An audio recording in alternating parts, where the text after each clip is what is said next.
किसी ने बड़े कमाल की बात कही है कि एक मक्खी अगर सब्जी के तराजू पर बैठ जाए तो ज्यादा फर्क नहीं पड़ता है, लेकिन वही मक्खी अगर एक सोने के तराजू पर बैठ जाए तो उसकी कीमत 10,000 रुपए हो जाती है। हमारा मूल्य दूसरों के मूल्य से भी निर्धारित होता है, इसलिए संगत सुधारना शुरू कीजिए। नमस्ते दोस्तों, मैं हूं आरजे कार्तिक। एक बड़ी छोटी सी कहानी है 3 राहगीरों की, 3 पैसेंजर्स की। अलग अलग दिशा से आ रहे थे और जंगल में एक बड़े पेड़ के नीचे विश्राम करने के लिए जब बैठे तो तीनों की मुलाकात वहां हुई। तीनों आपस में जानकारी बढ़ा रहे थे, कहां से आए हो, कहां जा रहे हो, क्या करते हो, ये वो।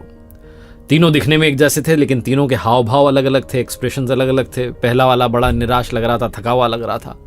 दूसरा वाला थका हुआ लग रहा था लेकिन निराश नहीं लग रहा था। और जो तीसरा था वो बड़ा प्रसन्न लग रहा था, मुस्कुरा रहा था। तीनों के पास में 2-2 झोले थे, 2-2 बैग्स थे। एक बैग आगे लटका रखा था, एक झोला पीछे लटका रखा था। और तीनों की कदकाठी एक जैसी थी।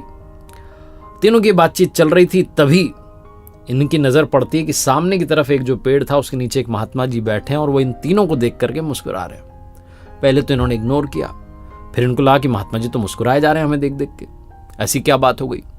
तो तीनों अपनी जगह से उठे और गए, महात्मा जी को प्रणाम किया और कहा, महाराज आप हमें देख करके हंस क्यों रहे हो? हम कोई जोक कर रहे हैं, मजाक कर रहे हैं, आपको हमें देख करके हंसी क्यों आ रही है? हम दिखने में बेढंग से हैं, क्या दिक्कत है? महात्मा जी ने कहा, बेटा मैं तुम्हारे प्रश्नों का उत्तर दूं उससे पहले मैं तुमसे एक प्रश्न करता हूं, उसका उत्तर दो। मेरा प्रश्न ये कि तुम तीनों के पास में 2-2 झोले, अगर मैं तुमसे कहूं कि लोगों की अच्छाई को एक झोले में रखना है, बुराई को एक झोले में रखना है, तो तुम कौन से झोले में क्या रखोगे?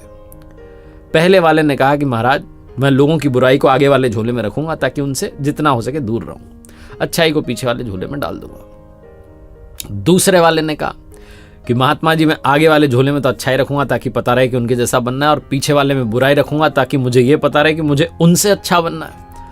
और तीसरे वाले ने कहा, महात्मा जी मैं आगे वाले झोले में उनकी अच्छाई रखूंगा ताकि देखता रहूं कि दुनिया कितनी सुंदर है, और पीछे वाले झोले में उनकी बुराई रखूंगा और उस झोले में, उस बैग में एक छोटा सा छेद कर दूंगा ताकि जैसे जैसे मैं चलता चलूं वैसे वैसे बुराई छन करके नीचे आती रहे और एक समय ऐसा है कि वो बुराई का झोला खाली हो जाए।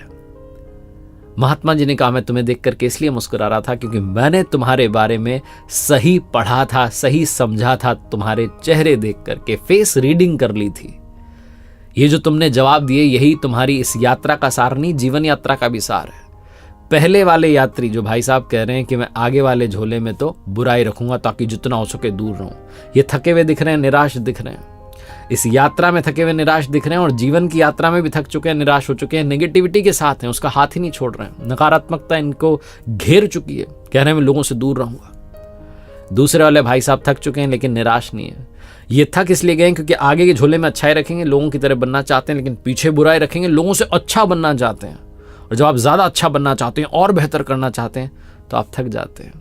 और तीसरे वाले यात्री जो मुस्कुरा रहे हैं, आनंद में दिख रहे हैं, वो इसलिए क्योंकि वो सिर्फ अच्छाई पर ध्यान दे रहे हैं। वो कह रहे हैं मैं अच्छाई देख रहा हूं, दुनिया में पॉजिटिविटी देख रहा हूं, बुराई तो धीरे धीरे बुराई के झोले में छेद कर दूंगा, चली जाएगी।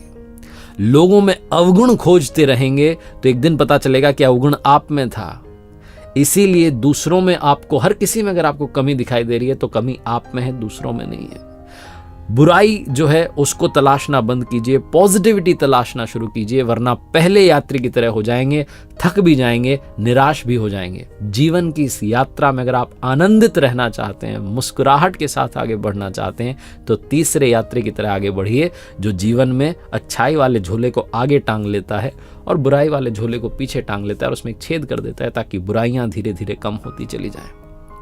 हमारा दृष्टिकोण हमारे जीवन को बदल देता है, इस बात पर अमल करना शुरू कीजिए। एक बार फिर से वही बात कर दिखाओ जैसा कि दुनिया करना चाहे आपके जैसा। देखते रहिए हर सोमवार सुबह 9:30 बजे मेरे साथ एक नई कहानी, हर शुक्रवार सुबह 9:30 बजे लर्निंग सीरीज का एक नया वीडियो।